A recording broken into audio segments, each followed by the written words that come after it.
right, we're here with Everett Alford, the head coach at Lighthouse Christian Academy. Big year for you last year. Won a state championship in your division. Yes, sir. How much momentum does that give you? How do you try to build on that? It just gives us an opportunity to basically take the program and take it in that direction, have a higher standard. The kids that are coming in, we can preach to them like, hey, this is how we're going to do it because, it was successful. So just being able to have that high standard on the kids and be able to see that it is possible, gives those kids a little bit more of a drive.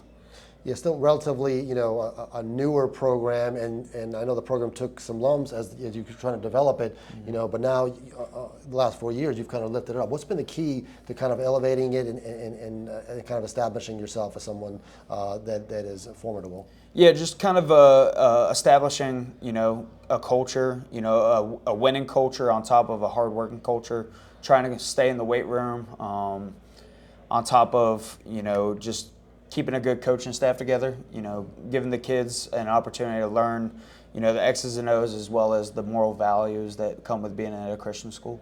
All right, offense, you got six guys, about six starters back on offense. Who are the key guys there, and who should we be looking for? Braden Jackson, he's going to be our returning starting quarterback. He's actually a 3-year starter, so he's been with me since he was a sophomore. Really excited about having him. O-line wise, we have most of our O-line coming back. We got about 2 or 3 guys right there, and then we had a couple people transfer in, have a really good running back group back there, and then our receivers could be pretty elite this year. All right, how about defense? Also, about half the guys back, about 6 starters back. What do you like on that side? Who are some of the guys that are going to stand out? Yeah, we got our 2 middle linebackers, Cameron Lindsay and Alan Williams. They're going to be very vital parts of our scheme.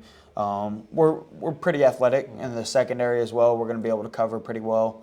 And then D-line wise, we have a good rotation of guys that, some guys that are coming back like Ethan Ashley, Jalen Stewart, and then we got some new guys coming in that are really going to help us out.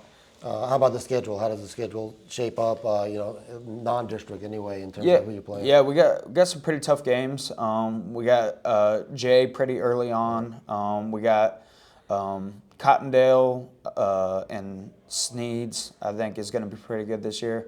So we got some tough games. I know Cottondale went undefeated last year, and then Jay had a really good year last year. So depending on how they shape up and depending on how we attack it, I think it's going to be a really good season and pretty tough schedule. All right, within your district, within your conference, there obviously a target on your back now. Is that, do you like that? How do you feel like? What's your message to your guys on how to handle that?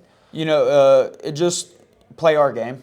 We don't have to do anything special. I think that with us being at a SSA in the Sunshine State Athletic Association, I think that we have a really good opportunity of being kind of more athletic than a lot of the teams we play. So we just got to play us. Don't try to do anything special and really just attack it one game at a time. Don't look too far ahead. That's the biggest thing for us from last year is we don't want to look ahead of who's on the schedule next or who we might play in the next round of the playoffs. Just focus on what we got this week. All right, you're a Navarre guy, played at Navarre, coached at Navarre under Jay Walls, who was a tremendous coach for many, many years. What did I know every time I went to his practices, I was always super impressed with just how structured they were. What have you taken from him that's maybe helped you in your career? There's no way that anybody's going to be as organized as Jay Walls was. But, you want to try to keep that organization and move it to wherever you're going to be. I think that he was a tremendous coach. I think he was a great motivator. I think he was a great leader. And, just kind of take those same principles of the hard work and everything that they put in at Navarre and try to bring that into wherever I'm going to be at. And I think that really helped me out.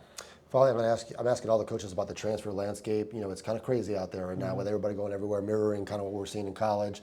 For you, how much has it affected your program, and how do you try to approach it? And is it good for the high school game? What's going on right now? I just want what's best for the kids. I want the kids to be in the best situation possible.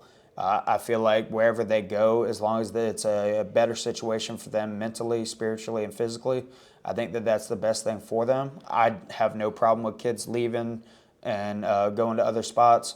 I love taking in new kids to see what they have already been taught, what they know, see if it's going to be a good fit for us. We've been blessed. We've got a couple good transfers coming in this offseason, but at the same token, you'll lose a couple guys, and I don't see it being a negative in any way. I think that it could be, a little bit less would be a little bit better, but it just is. It's a little bit different than how it was whenever we were playing. The loyalty factor of, hey, this is where I started. I'm going to work my way up on the depth chart and then win a spot with my hard work. It's not so much like that anymore. If you bench a player that he feels like he should be a starter, then he's probably not going to be on your team much longer. But that's just the name of the game, and we've been lucky, and I think we have a really good group of kids, and they're pretty loyal, and once they show up, they usually don't leave. We got a pretty good standard that we got going over there. So yeah, that's the best you can do these days. Yes, sir. So Yep. good luck this season. Thank you. I appreciate it. Thanks for the time. And somebody do work.